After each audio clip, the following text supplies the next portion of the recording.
Vascaína, Eduardo Maiolo, canal Vascaíno Norte e Sul, trazendo mais um vídeo para o canal, vídeo desse domingo, porque hoje tem Vasco, hoje é dia de estresse, hoje é dia de se apurrinhar, né? A gente vai falar sobre o jogo de hoje, o Vasco pega o Bahia, né, lá na Fonte Nova, para tentar aí acabar com um tabu aí de anos, desde que a Fonte Nova foi inaugurada, a nova Fonte Nova, no caso, né? O Vasco nunca ganhou lá no estádio do Bahia. A gente vai falar dessa partida, vamos falar de assuntos relacionados ao Vasco da Gama, CT, vamos falar também sobre o elenco vascaíno, vamos falar também de especulações aí do mercado, muitas informações aí para vocês, mas antes de mais nada, peço que deixe o like, o joinha, peço para que se inscreva no canal, ative o sininho de notificações e compartilhe esse vídeo com o máximo de pessoas possíveis que vocês puderem compartilhar para impulsionar o canal na plataforma do YouTube. Serei muito grato a vocês. Deixa eu ajeitar um pouco essa câmera aqui, gente, porque a Cruz de Malta não está aparecendo no vídeo, né, gente? Então, pô, acho que fica chato, né? Eu sempre tenho dificuldade para ajeitar essa câmera, não sei por quê. Qual é a dificuldade que eu tenho? O pessoal é complicado pra caramba. É que essa camisa aqui, ela é grande, mas é a minha camisa da sorte. Todo jogo eu coloco ela e o Vasco tem vencido as partidas, né? Gente, vamos falar de Campeonato Brasileiro. Olha só, cara, a situação do Vasco tá periclitante, tá? Foi muito legal a vitória em cima do Fluminense na Copa do Brasil, a gente comemorou, o Vasco jogou muito, a gente está vendo um padrão de jogo aí no time do Pedro Emanuel, né? A gente já está começando a notar uma diferença, principalmente defensivamente, né? E o ataque dessa vez produziu, parece que o Brenner se encontrou, espero que ele arrebente hoje de novo, que ele deve ser titular novamente hoje. Eu vou trazer aqui a ficha técnica do jogo para vocês. E, detalhe, tá, gente? Já são mais de meio-dia e meio, esse vídeo deve subir lá para 1h30, 2 horas da tarde. Mas assiste aí, dá essa moral, vai ficar próximo do horário do jogo, mas me dá essa moral, por favor, que vai ter outros assuntos aqui também importantes, tá? Então, o Pedro Emanuel já deu um padrão tático para esse time, já está começando a se perceber. Só que o Vasco, cara, ele está numa situação periclitante no Campeonato Brasileiro. E eu já percebi que esse técnico, o Pedro Emanuel, ele é um técnico de Copas. Eu falei isso daqui nos meus vídeos anteriores. Quem assistiu meus vídeos anteriores sabe que eu falei, né? Quando ele veio para o Vasco, que traçaram ali o perfil dele, eu percebi que ele ganha muita Copa. Copa de Portugal, Copa não sei da onde, Copa não sei o que lá. Os clubes que ele passou, percebi que ele ganha muitas Copas. Ele é bom em mata-mata. Agora, pontos corridos, ele não é muito bom, não. Tá? Os campeonatos que ele disputou, as ligas que ele disputou, os clubes ficaram lá para o meio da tabela para baixo. Então, cara, é situação periclitante. Eu não vou botar a culpa nele, porque ele já pegou o time na zona de rebaixamento. Então, se ele tirar o Vasco da zona de rebaixamento, e mesmo que o Vasco termine ali na 15ª, na 14ª posição do Campeonato Brasileiro, eu não vou colocar a culpa em cima só dele, porque ele já pegou o Vasco dessa situação, tá? Então, só em ele tirar o Vasco da degola, fazer o Vasco escapar, já é um êxito dele, tá? Então, aí depois vai ter que ter um planejamento, contratações melhores, tá? E a gente vai ver essas contratações que estão vindo agora e outras contratações que vão vir, né, no decorrer da janela aí, que fecha em setembro, no dia 10 de setembro, para ver se a gente vai ver alguma mudança, alguma melhora significativa, né? Ou significante, eu não sei.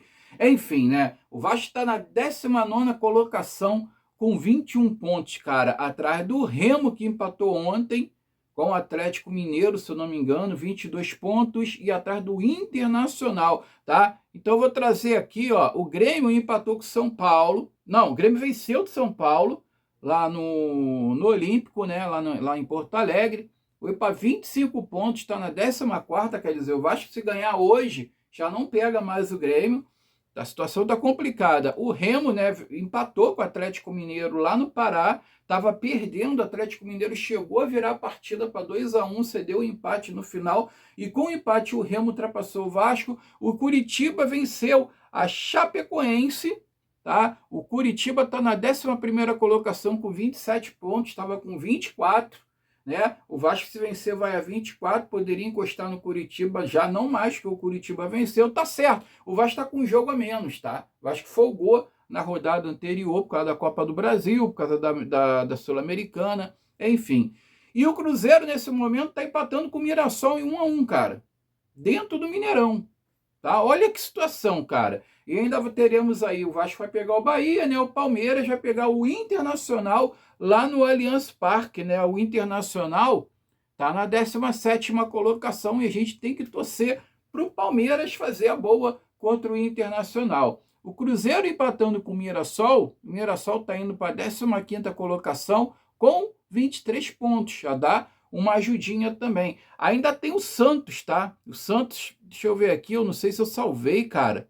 O Santos, salvei. O Santos vai pegar o Atlético Paranaense na Vila Belmiro. Então, e o Atlético Paranaense é um time, cara, que fora dos seus domínios, é um time muito fraco, tá? É um time muito fraco. Santos aí que tá na 16ª colocação com 22 pontos. A gente tem que secar o Mirassol e o Santos. O Mirassol está empatando, está indo para 24 nesse momento. 24 pontos. Se continuar esse resultado aí, o Vasco ganhando, empata com o Mirassol, mas eu não sei se passa o Mirassol, e a gente vai ter que secar o Internacional que vai pegar quem? Deixa eu ver aqui. O Internacional que vai pegar o Palmeiras lá no Allianz Parque. Eu espero que o Palmeiras vença essa partida. Então, a situação, cara, tá muito difícil para o Vasco da Gama, tá? Nesse Campeonato Brasileiro, o Vasco tem que começar a reagir para ontem. E o Vasco tem um tabu que não ganha lá na Fonte Nova há não sei quantos jogos, cara. E, porra, tá complicado pra caramba, tá? E o Vasco, né, falar aqui da ficha técnica, falar primeiro numa curiosidade aqui, o Vasco, nas 6 últimas partidas, dos 7 últimos confrontos contra o Bahia, lá na Fonte Nova, o Vasco teve 6 expulsões, teve 6 jogadores expulsos. Inacreditável, né, cara? Em 7 partidas, o Vasco teve 6 jogadores expulsos, cara. Só em uma partida que nenhum jogador do Vasco foi expulso. Em 2018 foi de Sábato, em 2019 o Ricardo Graça, em 2020 Bruno Gomes, em 2023 Jair, em 2024 o David, em 2025 o David. Numa desses anos aqui, se eu não me engano foi em 2025, foi aquele do Gilberto, aquele lateral direito, mau caráter do Gilberto, que simulou uma agressão do David, que o David não fez nada, e o juiz pegou e caiu na dele e expulsou o David, mesmo com vai e tudo, tá? O David nem acertou o Gilberto, que é canalha, cara, mau caráter, tá? Eu não sei se o Gilberto continua no Bahia, eu vou trazer as escalações aqui, eu não sei se o Gilberto ainda continua no Bahia, tá? A transmissão da partida de hoje vai ser pela TV Globo, Premiere, vai ser às 16 horas, é o jogo da televisão, né? Vai ser transmitido para várias praças aí.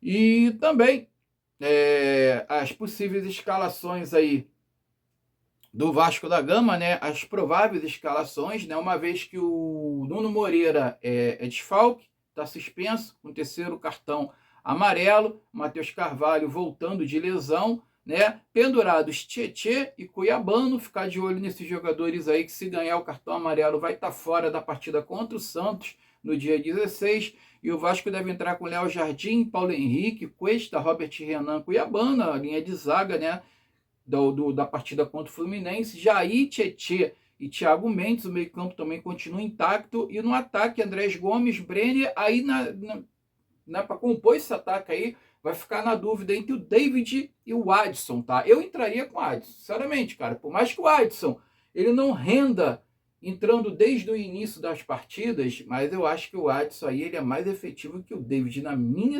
humilde opinião, tá? Eu entraria com o Adson, tá? O Bahia deve vir com Ronaldo, Roman Gomes, David Duarte, Ramos Mingo e o Luciano Juba. Esse Luciano Juba já aprontou pra gente muitas vezes, tá?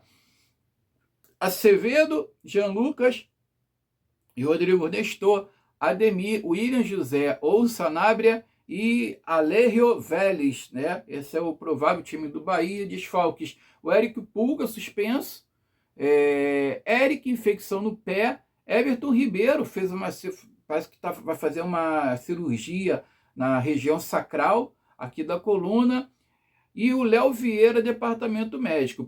Pendurados aí é o Eric, o Ronaldo, o Canu, o Jean Lucas, Ademir e o Everaldo. Esses jogadores não estão aqui relacionados, não vão jogar. Então, Bahia, só o Eric, né? O Eric Pulga, os dois Eric estão jogando? Não sei. Eu acho que não. Enfim, né? Problema do Bahia se perder jogador. Vamos em frente aqui. A arbitragem fica por conta do Rodrigo José Pereira de Lima, de Pernambuco. Assistente número 1 é o Francisco Chaves de Bezerra Júnior, também de Pernambuco. Assistente 2, Carla Renata Cavalcante de Santana, de Pernambuco. O quarto árbitro, Gustavo Ervino Bauerman, de Santa Catarina. E o VAR é o Braulio da Silva Machado, de Santa Catarina. Ai, meu Jesus, é o Braulio. Meu Deus do céu, é o VAR de hoje, né? Bom, gente, que eles façam uma arbitragem justa. Eu não quero que eles ajudem o Vasco, favoreçam o Vasco nada, apenas que eles façam uma arbitragem justa e não roubem o Vasco, tá, gente? Então, pessoal, olha só, agora eu vou falar aqui de curiosidades aí desse elenco, tá? Que o Vasco, ele primeiro falar de dois jogadores aqui, que eu tô meio enrolado, do Rojas e do Nuno Moreira, tá? O Nuno Moreira tá suspenso, beleza, mas o Rojas não. O Rojas, ele perdeu a vaga dele de titular com o Pedro Emanuel. Só que esses dois jogadores, eles estão entre os jogadores que mais criaram chances no Brasileirão, cara, tá? O Rojas lidera o ranking com média de 3,4 chances criadas por jogo, sendo 2,6 com a bola rolando e 0,8 em bolas paradas, tá? Já o Nuno Moreira aparece na 7ª posição com média de 2,8 chances criadas por partida, 2,4 com bola rolando e 0,4 em bola parada. Aí eu pergunto para vocês, como é que o Rojas, eu já falei isso aqui, o Rojas é um jogador mais cerebral, é o típico camisa 10 mesmo, apesar de que ele não é esse jogador todo, eu concordo e tal, tem gente que chama o cara de bagre, eu não acho que ele seja bagre, tá? Mas ele também não é esse jogadoraço, tudo bem. Mas é um jogador cerebral, um jogador que faz articulações do meio campo e coisa e tal. E por que ele perdeu, cara, vaga nesse time, né? Uma vez, tudo bem que, por exemplo, a gente tem o Tietê no meio campo hoje. Por que ele não poderia ocupar a vaga do Tietê? O Vasco perderia em marcação. Esse técnico português, ele prevalece muito a marcação, né? O objetivo dele é marcar, né? Bloquear o adversário para depois atacar. Tá notório isso, né? A tática do Pedro Emanuel.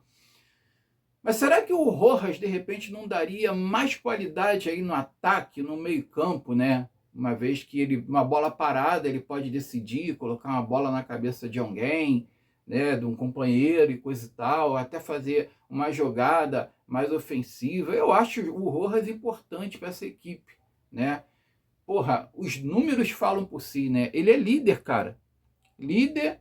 Ele lidera o ranking com média 3,4 chances criadas por jogo, tá? Então, porra, alguma coisa aí tá errada, né? Enfim, mas vamos lá. E falando aqui do elenco, continuando a falar do elenco vascaíno, o Vasco apresenta evolução física após pausa para a Copa do Mundo, tá? Desde que o Pedro Emanuel chegou. Segundo aí o Lance, né? O Lancenet apurou que o time aumentou as ações de alta velocidade e os sprints, tanto em volume quanto na densidade da métrica, metro-minuto, né?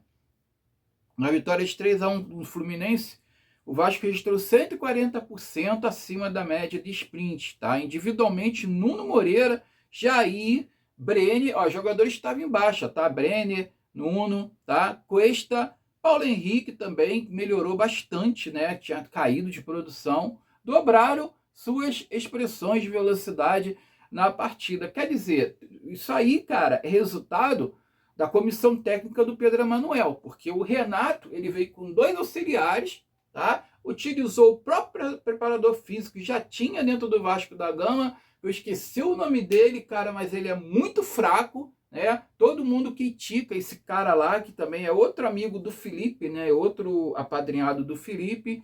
Eu esqueci o nome dele, cara, não vou lembrar. Mas, enfim, e tu vê que o Vasco perdeu ali, cara, em disposição física ali, e o Vasco ficava ali devendo muito para os adversários. O Vasco não tinha competitividade, o Vasco não tinha intensidade o jogo inteiro. O Vasco parecia um time de morto, né? Porque, cara, o Vasco perdia ali na parte física ali, e muita coisa mesmo, tá? Então, porra, parece que o Pedro Emanuel trouxe aí, né, uma melhora física aí para esse elenco aí, bem acentuada, bem considerável, e a gente vê as mudanças, né, gente? Vamos falar aqui, gente, continuando falar do nosso quintal, né? O JP, tá, cara? O JP, ele foi liberado aí para jogar por Casa Pia e ele vai sem custos. Eu esqueci de trazer essa notícia aqui para vocês, mais detalhada, tá? Ele vai sem custos e o Vasco fixa a opção de recompra, tá? O Vasco encaminhou a saída em definitivo do volante JP, de 21 anos, para o Casa Pia de Portugal, sem custos imediatos para a equipe portuguesa. A negociação foi costurada de forma que o Cruz Maltino mantém o direito e a prioridade de recompra do atleta, fixado em 1,3 milhões de euros, cerca de 8 milhões de reais, né? Então, no caso aí de uma recompra, né, o Vasco vai estar com esse valor fixado aí. Fora dos planos do técnico Pedro Emanuel e sem atuar desde a chegada na nova comissão, o JB perdeu espaço no elenco para outras opções da base, como Ramon Rique, formado no clube desde 2019 e também disputou 22 partidas pela equipe profissional do Gigante. Quer dizer, cara, JP perdendo espaço aí, cara, eu acho ele um jogador aí importante, tá? Eu acho que ele é um jogador aí que tinha futuro. Infelizmente aí parece que o Vasco não quer contar com ele, está emprestando aí para o Casa Pia sem custo nenhum, que eu acho também uma coisa aí errada, e o Vasco não está nadando em dinheiro. Enfim, tá? Mas foi o que a diretoria decidiu, tá, pessoal? Vamos falar aqui do Sousa, tá? O Sousa parece que ele vai tá com chegada prevista para 1h10 da manhã de hoje para segunda-feira, né? Teve uma informação aí. Primeiro fizeram uma confusão, achando que ele chegaria de sábado para domingo. Não, na verdade ele vai chegar de hoje, domingo, para segunda-feira, na madrugada de segunda-feira, tá? E dizendo que ele vai chegar nessa madrugada para fazer lá os exames médicos, né? Vindo de Buenos Aires, no caso, para fazer exames médicos e assinar contrato com o Vasco da Gama, uma vez que o Vasco aí fez a pré-inscrição dele aí na Copa Sul-Americana, tanto dele quanto do Colídio, né? Para apressar, para ver se os dois aí vão estar à disposição do técnico Pedro Emanuel para a partida aí da Sul-Americana, que é muito importante, tá, pessoal? Vai falar de especulações, tá? Brian Rodrigues, tá? Surgiu uma informação de que o Brian Rodrigues, tá?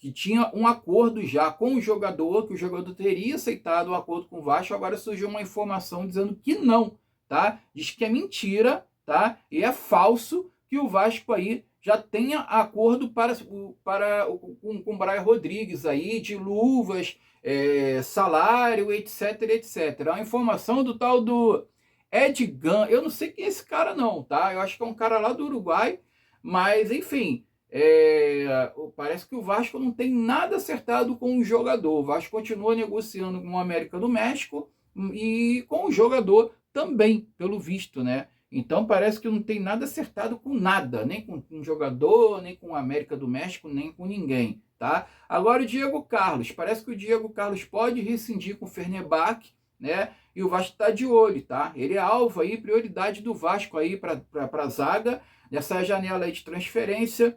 E o zagueiro pode rescindir seu contrato com o Fenerbahçe e ficar livre aí no mercado. O Vasco já foi avisado aí sobre a possibilidade, mas também está ciente que para assinar, né, um novo contrato e atrelar seus direitos econômicos em algum clube, luvas consideráveis serão impostas para fechar qualquer negociação, ou seja, luvas e salários aí não serão baixos, tá? Pode esperar aí que vai ser um jogador caro aí para o Vasco da Gama, tá? Diz que o Vasco foi o primeiro clube brasileiro a procurar o jogador nessa janela, e a relação entre seu staff e o clube se intensificou nos últimos dias, segundo aí o Lineker Beyond, né? Informação aí do Lineker Beyond, ou vinculada aí pelo o Lineker Beyond, né, pessoal? Vamos falar agora, cara, de parte aí de justiça, tá, cara? O Ministério Público, de novo aí, colocou um parecer favorável ao Vasco da Gama, tá? A instituição contra a 777, contra o afastamento da diretoria administrativa. Eu vou ler a matéria aqui para vocês, tá? E depois vou contextualizar. Ministério Público questiona nova decisão da Justiça na recuperação judicial do Vasco. Vamos lá. Após o despacho da 4ª Vara Empresarial, que reduziu o número de administradores judiciais de 2 para 1, e determinou a nomeação de um novo observador judicial, é o gatekeeper, o Ministério Público do Estado do Rio de Janeiro apresentou manifestação contestando parte da decisão. Qual foi o contexto da decisão na Justiça, né? A magistrada entendeu que havia um descompasso entre os relatórios da administração judicial, que indicavam regularidade na condição da recuperação judicial, e os acontecimentos posteriores, como a notícia de graves falhas de governança e a necessidade de contratação de um financiamento DIP de 40 milhões de reais para garantir a continuidade das operações do CRVG e da Vasco SAF. Ou seja, né, a juíza entendeu que a recuperação estava caminhando bem, e do nada o negócio degringolou para o Vasco ter que pedir aí um empréstimo DIP para manter aí o funcionamento aí do clube, o funcionamento da empresa aí em ordem, tá? Sem atrasar salários, sem atrasar nada, sem atrasar fornecedores, etc e tal. E a magistrada contestou isso. Por que agora tem que tá pedindo aí um novo empréstimo aí para colocar as coisas em dia se o negócio estava vindo bem? O que no meio do caminho aí o negócio tipo que desviou aí, né? O que deu de errado, né? Então isso eles estavam contestando, tá? E a matéria continua. Diante desse cenário, decidiu nomear um profissional independente para atuar como gatekeeper, né? Mais um profissional ali para fiscalizar. Já tinha um, eles nomearam outro, né? Responsável por analisar criticamente as informações apresentadas pela administração judicial e auxiliar diretamente o juízo na fiscalização do processo. O que diz o Ministério Público? O Ministério Público pegou e rebateu. O Ministério Público afirmou causar estranheza a criação desse novo fiscal. Segundo a promotoria, a função atribuída ao gatekeeper é muito semelhante e já desempenhada pelo administrador judicial. Eles tiraram o administrador judicial e nomearam o gatekeeper, que é ali um fiscalizador ali mais rígido, vamos dizer assim. Só que isso gera, cara, mais prejuízo para o clube. Isso aí gera mais custa aí para o clube, que o Vasco tem que pagar honorários aí desse gatekeeper. Eu vou chegar lá, olha só.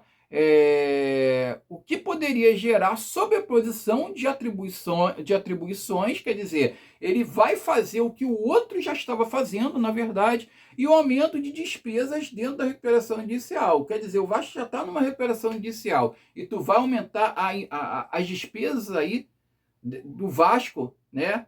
Nomeando esse gatekeeper aí, é uma coisa realmente meio que incoerente, e o Ministério Público aí está interpelando isso, né?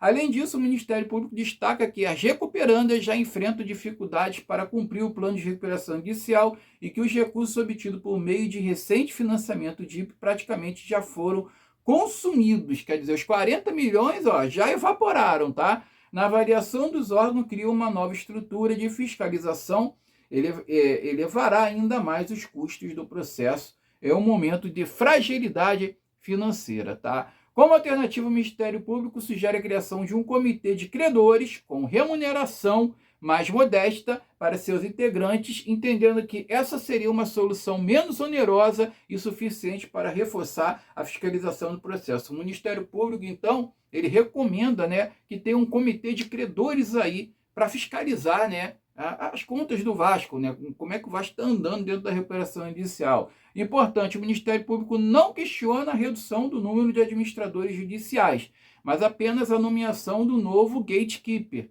Caberá agora ao juízo analisar essa manifestação e decidir se mantém ou não a estrutura adicional de fiscalização criada no despacho. Apuração aí do Maca Vasco aí no podcast Cruz Maltino. Maca Vasco aí, que é advogado, ele é especialista aí em direito empresarial, é craque aí nesse assunto. Ele está trazendo essa informação aqui para vocês. E, cara, a verdade, cara, é que o Vasco tem que ser vendido para ontem, tá? Essa venda tem que acontecer logo, porque uma vez o Lamarck entrando aí, os investimentos entrando, cara, isso daí fica sanado. Você tá entendendo? Não tem mais problemas aí com a justiça não vai ter mais o que interpelar, porque vai ter alguém ali para garantir ali qualquer coisa, porra, tipo, se não tiver pagando as dívidas direito e tal, o cara vai colocar os bens dele ali, então o cara vai ter que dar conta da parada, entendeu? Porque a venda da SAF exige isso, né? O comprometimento, tá, pessoal? Então, se vender a SAF, cara, isso daí vai ser resolvido logo, logo, tá? Então, apesar de muita gente achar que não, tá? Apesar de muita gente, não, o cara vai gerir o Vasco com o próprio dinheiro do Vasco, e que não sei o que blá, blá, blá, e blá, blá, blá, enfim, né? Mas ele pode até gerir o Vasco com o próprio dinheiro do Vasco, tá? Mas ele vai ter que arrumar uma forma de aumentar as receitas do clube, cara. Se ele aumentar as receitas do clube, conseguir gerir o clube com essas receitas, beleza. Não tem nenhum mal nisso daí, né? Agora, para finalizar, eu vou falar do novo CT, cara, que o Lamarck aí tá idealizando junto com o Pedrinho para o Vasco da Gama. Eu vou deixar aí as imagens sem áudio, tá? Do tour do novo CT. Vou ver se eu deixo aqui, tá? É o seguinte, tá? A matéria diz o seguinte: Lamarck e Pedrinho apresentam projetos enquanto vocês vão vendo aí o tour do CT. Lamarck apresenta o projeto de um novo CT do Vasco. Marco Lamarck e o presidente Pedrinho apresentaram o projeto do novo CT Moacir Barbosa, que prevê uma estrutura moderna e de alto nível para o futebol vascaíno. O plano inclui novos campos, melhorias na área de recuperação física, integração entre base e profissional e ampliação de infraestrutura. O investimento estimado gira em torno de 120 milhões de reais. E a intenção é transformar o CT em uma das principais referências do país. Quer dizer, é um CT de primeiro mundo aí, né? Segundo, está trazendo aí a informação do GE, uma matéria do GE, inclusive, tá? Falando que é um CT aí de primeiro mundo que o Vasco está querendo idealizar, tanto para o profissional quanto para a base, tá?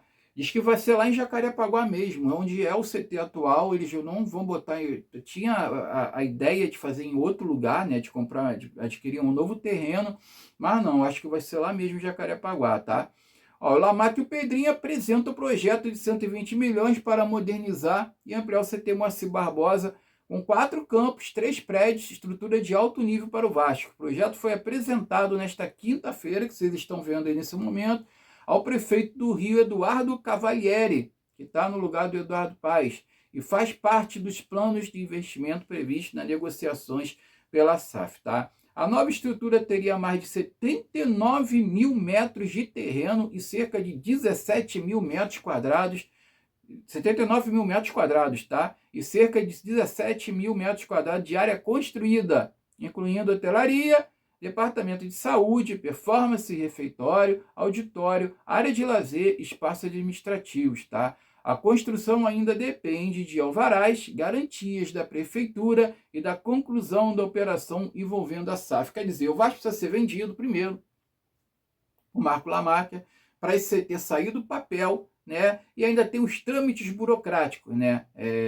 Alvarás, garantia da prefeitura, tem que estar lá tudo articulado também com a prefeitura do Rio de Janeiro para o projeto poder andar, para o projeto poder virar realidade. Mas que, porra, que se acontecer realmente, vai ser uma coisa aí de primeiro mundo mesmo, né, cara? Não que isso ganhe campeonato, não que isso dê títulos ao clube, mas faz parte de uma estrutura de um clube, faz parte aí de um planejamento de um clube, faz parte aí para que o Vasco tenha aí, né, uma performance melhor no futuro e ao longo dos anos também, né, pessoal? Então, daqui a pouco tem Vasco, daqui a pouco tem sofrência, daqui a pouco a gente, né, vai se desesperar nesse Dia dos Pais, aproveitando para desejar a todos aí um feliz Dia dos Pais, para quem tem seu papai. Eu já não tenho mais o meu, e eu também não sou pai, né, cara? Então é uma data que para mim não... Mas desejo aí, feliz Dia dos Pais aí, saúde para o papai de vocês, para quem é pai aí, que me acompanha também, saúde aí para você, para os seus filhos, tá? Que vocês tenham aí um Dia dos Pais abençoado, um domingo abençoado, com vitória do Vasco, de preferência, um final de semana e um resto de domingo abençoado aí em família, que é muito importante. Fiquem com Deus, saudações vascaínas, eu fui.